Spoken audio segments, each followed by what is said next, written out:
What's up, guys? I'm back with another movie review. Today I'm here to talk about The Man Who Invented Christmas. This is about Charles Dickens. He's had a whirlwind amount of success as an author. Unfortunately, he's had 3 books in a row that were kind of less than successful, let's say. He has mounting financial concerns because he's kind of developed this ornate, elaborate lifestyle for himself. He's building a new house with like every possible convenience and luxury. He's also has family depending on him for money. And so he needs to come up with a new book, and he needs it to sell, in order to kind of get himself out of this, what could be a potential financial disaster. But the issue is every time he tries to write, he ends up getting interrupted constantly, whether it's by the workers who are working on his house, the various members of his family, or just his own kind of inner doubts, kind of plague him. And so his creative energies have just kind of stalled out. But it's around the Christmas season. He starts to kind of really pay attention to people, and he starts to pick up little bits and pieces, and he hears a story about a guy who died with a bunch of money, but he died alone. And then he kind of combines that with a guy that he encounters who's just super down on Christmas and says that it's just kind of an excuse to pick people's pockets. And from there, he creates the character of Scrooge. Now, once he creates that character, Scrooge essentially comes to life, and he can see him and interact with him. And from there, he just tries to put this story together. But every time he starts to get that momentum going, he gets interrupted, one way or another. And also, he just kind of starts getting consumed by this creative process, and it causes all kinds of problems for him in his personal life and his professional life. And the basic story here is that he's got to get this done. He has a lot riding on it. He had to financially do all the upfront, money work on it himself. So if this book fails or he doesn't get it into stores by Christmas, which is only a few weeks away, he's in for some serious, serious problems. I love Charles Dickens, one of my favorite authors. I did not like this movie, though. I went by the trailers, and I kind of thought, like, oh, they're showing some of this, like, slapstick humor. Sometimes a trailer will show a lot of the, like, comic relief to kind of maybe bring people in who don't want to see a serious movie. This is not a serious movie. This is a slapstick, very broad, very heavy-handed comedy that makes Charles Dickens look like Forrest Gump.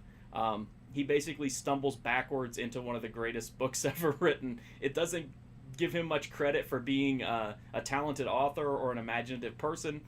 He's just kind of like, oh, that person's mean. I'll make Scrooge. Oh, this person's nice. That's the Ghost of Christmas Past. And he pieces it together like that. It basically makes him look like a real jerk and not a likable person. He's almost like a maniac in this movie. Like he's on speed or heroin or something. He's just a complete disaster. And everybody else in the movie follows suit pretty much. It's a lot of over-the-top, very heavy-handed, very slapstick performances. I didn't care for the movie at all. I don't think it's the worst movie I've ever seen, but it just felt like, I understand, like, a guy sitting at a desk is not going to be something that people want to see, but I think they could have done a similar concept and not gone so broad and slapstick with it to where it makes him look like a goof. That's just my opinion. I will say, though, Christopher Plummer is amazing in this. Everyone around him is putting on these heavy-handed, over-the-top performances, and he plays Scrooge in an extremely restrained, subtle way. He has the best moments in the movie. He has the best lines in the movie. He's what keeps things anchored and makes this movie worth seeing. The rest of the movie, honestly, to me, is not even worth recommending, but the strength of his performance in this kind of makes it to where I can be like, if you're interested in Christmas movies, give it a look just because of Christopher Plummer's performance. Otherwise, I think this one is kind of a mess.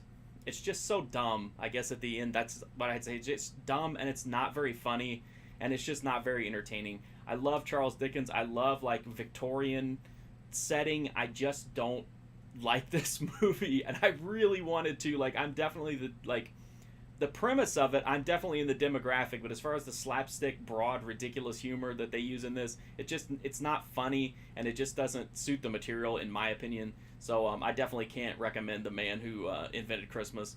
But I did do a full write-up of it if you're interested in seeing that at my website, markfusion.com.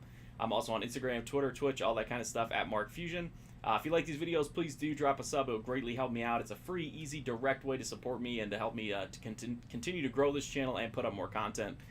So that's it. I wish this movie was good. I really do. This was like, I had really been looking forward to this one, and it really sucks that it's not very good.